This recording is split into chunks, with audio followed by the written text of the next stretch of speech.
Ici Marie-Hélène Mélune pour Céto Santé. Aujourd'hui, je reçois le docteur Evelyne Bourdua-Roy. Bonjour. Bonjour. Aujourd'hui, nous allons parler des bienfaits du cétogène. Quels sont les bienfaits au niveau du métabolisme? Pour les personnes qui adoptent l'alimentation faible en glucides et cétogène, Oui. En fait, il y a plusieurs bénéfices au point de vue de la santé métabolique qu'on peut remarquer chez la plupart des gens qui adoptent cette alimentation-là. Par exemple, on remarque une amélioration du taux de sucre dans le sang chez les patients qui sont diabétiques, par exemple, ou prédiabétiques.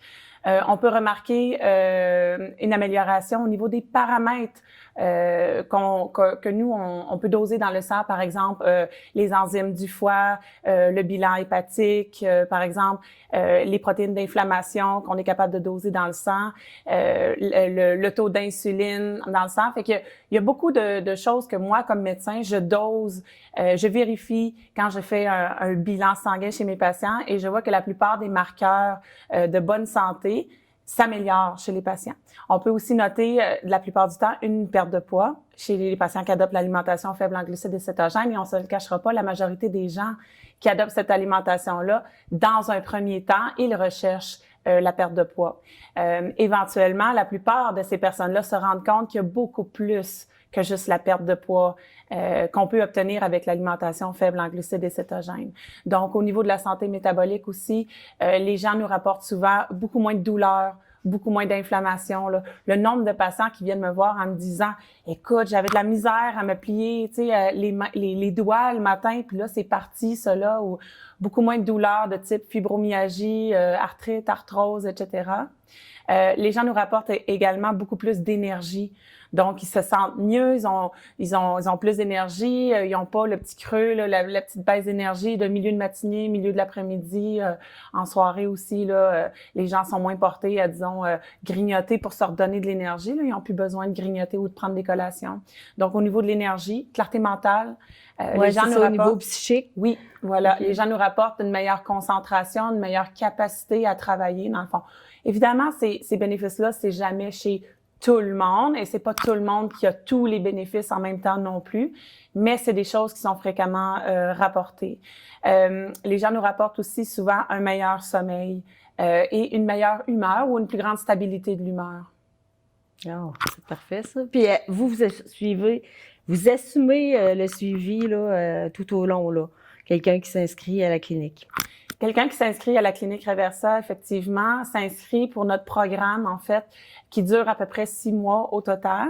Et pendant ces 6 mois-là, tout ce qui a rapport avec leur santé métabolique, c'est moi qui supervise les choses. Donc, les ajustements de médicaments, ajout, c'est rare, mais enlever des médicaments, ça, on fait ça sur une base quotidienne, enlever des médicaments à nos patients qui en ont plus besoin parce qu'ils vont mieux.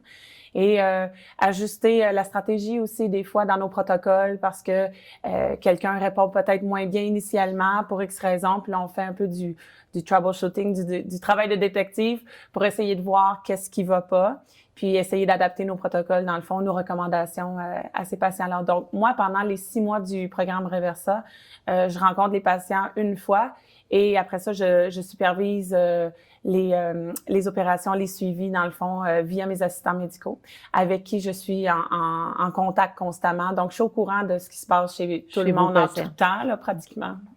Et pour les diabétiques de type 1, oui. Qu'est-ce qui se passe avec cette alimentation cétogène-là? Est-ce qu'on peut... est-ce que c'est seulement les types 2 ou 1? On peut faire quelque chose avec ça?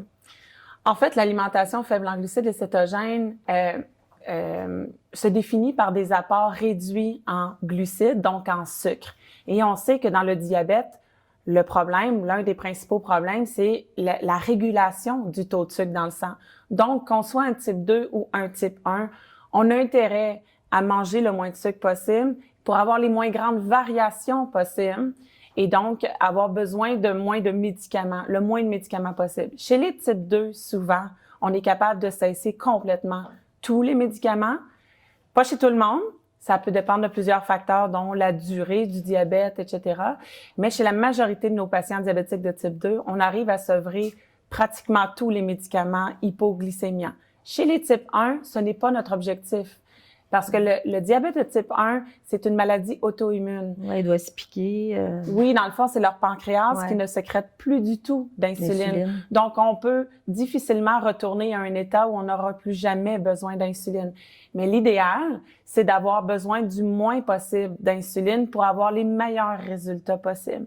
Donc, effectivement, que l'alimentation faible en glucides et cétogènes peut être recommandée pour les types 1. La problématique chez les types 1, c'est que c'est très différent de la prise en charge d'un type 2 parce qu'il y a des dangers. Les gens peuvent faire des hypoglycémies, ça peut être des hypoglycémies dangereuses qui peuvent mener au coma, qui peuvent être mortelles, etc. Donc, ça doit être fait absolument, absolument avec une équipe traitante. Chez les types 2 aussi, mais les dangers sont beaucoup moins présents chez les types 2 que chez les types 1. Donc, les types 1, oui, ça se fait. Il y a énormément de personnes sur la planète qui sont type 1 et qui sont low carb cétogènes actuellement. Il y a des groupes Facebook pour ces personnes-là. Il y a des livres qui ont été écrits pour ces personnes-là. Mais évidemment que c'est pas encore standard dans les soins médicaux qui sont apportés. Et les diabétiques de type 1, ils ont vraiment besoin d'énormément de supervision médicale pour faire cela. Idéalement, effectivement. Parfait. Donc, on retient que les diabétiques de type 1, ils doivent être suivis par un professionnel de la santé. Absolument. Les types 2 aussi, mais les types 2, en général, les médecins de famille québécois qui suivent un patient diabétique de type 2 qui a adopté l'alimentation faible en glucides et cétogènes, ce n'est pas problématique et ça demande pas un suivi aussi serré. Donc, il y a énormément de médecins au Québec actuellement qui recommandent l'alimentation faible en glucides et cétogènes et qui sont tout à fait aptes à suivre la déprescription des hypoglycémies chez leurs patients diabétiques de type 2. Est-ce que vous auriez quelque chose d'autre à rajouter concernant les bienfaits sur l'alimentation cétogène?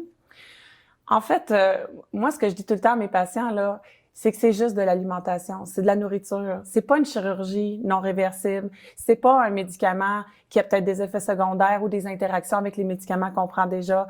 C'est pas une intervention chère. Ça ne nécessite pas un voyage aux États-Unis dans une clinique spécialisée. Ce n'est que de la nourriture. Alors moi, je dirais à quelqu'un qui est intéressé par ça ou qui a des problèmes de santé chroniques qui sont souvent liés au style de vie. Tu sais, les problèmes de santé qui n'existent pas dans les pays plus pauvres ou qui n'existaient pas chez nos grands-parents ou arrière-grands-parents, là, ce genre de problèmes de santé-là, là, et moi, je me dis, je dis à mes patients, je dis aux gens, qu'est-ce que vous avez à perdre à l'essayer?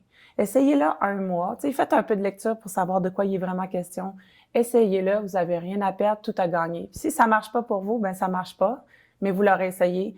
Et c'est 100% réversible. Là. Du jour au lendemain, ça vous convient pas, vous aimez pas ça, vous avez pas de bienfait, ben retournez à votre alimentation standard, puis voilà. Puis être à l'écoute de son corps. Absolument. Bien, je vous remercie, Dr Bourdieu-Roy. Alors, on se retrouve dans une autre capsule pour Céto Santé. Merci.